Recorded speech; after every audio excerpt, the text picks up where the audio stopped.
As you might have noticed, our politics are sort of dysfunctional on a number of different levels.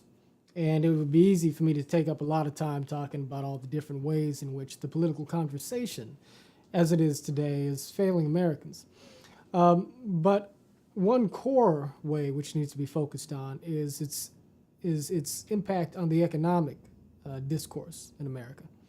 Now, we are used to hearing the standard liberal versus conservative, big government versus small government, tax cuts versus spending increase, traditional sort of conversation. And that's well and good. The two sides are always going to have differences of opinions, and that's what makes a democracy, is that we engage in a rational and a thoughtful conversation over our differences of opinions. But it's important that we not simplify things that are, in truth, rather complicated, and that are getting more and more complicated all the time. It's certainly legitimate to talk about tax cuts versus spending and so forth. But there are some elements that nobody mentions that are making our economic problems ever more complex all the time. It would be easy, of course, to criticize the current administration and the last administration for what seemed to be a lackluster economic performance. The two sides do that frequently.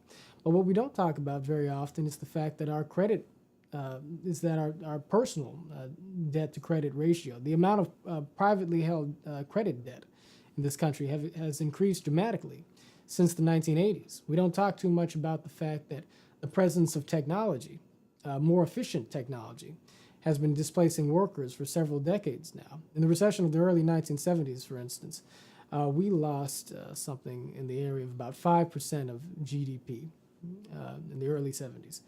But we were able to recover from that with only a 2.5% loss in employment. You fast forward to 2008, a loss of about 4.3% in GDP yielded about an 8% loss in employment. Why is that? It's because corporations had the opportunity to bring more efficient technology in to replace workers. That's something that didn't have anything to do with George W. Bush, didn't have anything to do with Barack Obama, didn't have anything much to do with Republicans or Democrats. And it's an element that makes our situation more complicated. But you don't hear people talk about these other factors because it is so much easier for us to simplify our economic circumstances so as to be able to score political points in the conversation. What I think needs to be done is, even as we pursue the age-old dynamics of liberalism versus conservatism in economics and try and find a workable solution to our problems, that both sides be honest about the degree to which the globalized economy, the high-tech economy, and the information age have made any remedy to our economic ills something that needs to be more thoughtfully crafted, perhaps, than in times past. Because there is no silver bullet answer to our economic woes in the 21st century.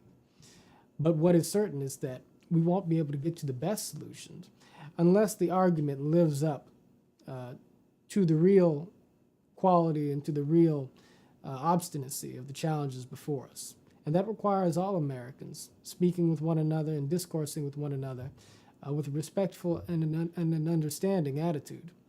Because if we don't do that, we'll be lost in platitudes. And any attempts we bring about to try and combat our economic stagnation will fail. That is, unless we choose to try and understand one another as Americans and to truly embrace the real challenges that we have to face together.